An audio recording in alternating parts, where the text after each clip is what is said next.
നമസ്കാരം. തൊടിയിലെ ചെടിയിലേക്ക് ഏവർക്കും സ്വാഗതം. നാം ഇന്ന് പരിചയപ്പെടാൻ പോകുന്നത് കണ്ടകാരിച്ചുണ്ടയെക്കുറിച്ചാണ്. സൊളാനേസിയ ഫാമിലിയിൽപ്പെട്ട ഇതിൻ്റെ ശാസ്ത്രീയ നാമം സൊളാനം സൊറാറ്റൻസ് എന്നാണ്.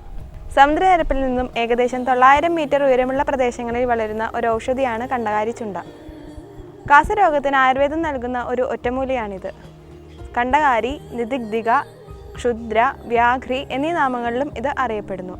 ഇത് പ്രധാനമായും 2 തരത്തിലാണ് കാണപ്പെടുന്നത്: നീലപുഷ്പമുള്ളവയും വെള്ളപുഷ്പമുള്ളവയും. ഇവയിൽ നീലപുഷ്പമുള്ളവയാണ് നമ്മുടെ നാട്ടിൽ ധാരാളമായി കണ്ടുവരുന്നത്.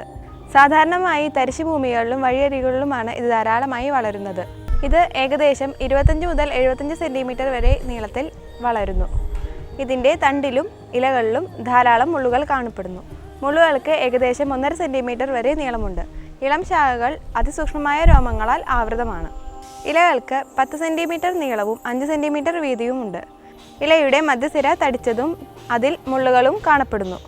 പൂങ്കുല ശൂലക രൂപത്തിൽ 4-5 പൂക്കളോട് കൂടിയവയുമാണ്.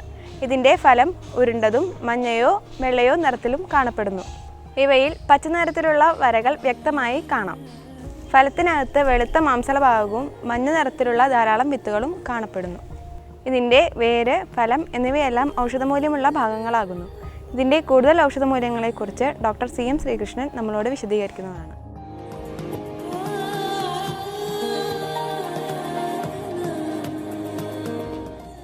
ഈ കണ്ടകാരി അതൊരു വളരെ ഫലപ്രദമായ ഒരു ചെടി. 2 ഉപയോഗം പ്രധാനപ്പെട്ടതല്ല. ഒന്ന്, ഈ റെസ്പിറേറ്ററി പ്രോബ്ലം, ശ്വാസശ്വാസത്തിലെന്നാണ് പറയാം. അതായത് ഈ ശ്വാസമുട്ടുള്ള രോഗികൾക്ക്, ഈ ചുമ നിൽക്കാത്ത ആൾക്കാർക്ക് അതിൽ ഈ കണ്ടകാരിയുടെ സ്വരസം എടുത്ത് തേൻ ചേർത്ത് കൊടുത്തു കഴിഞ്ഞാൽ അപ്പം നിൽക്കും.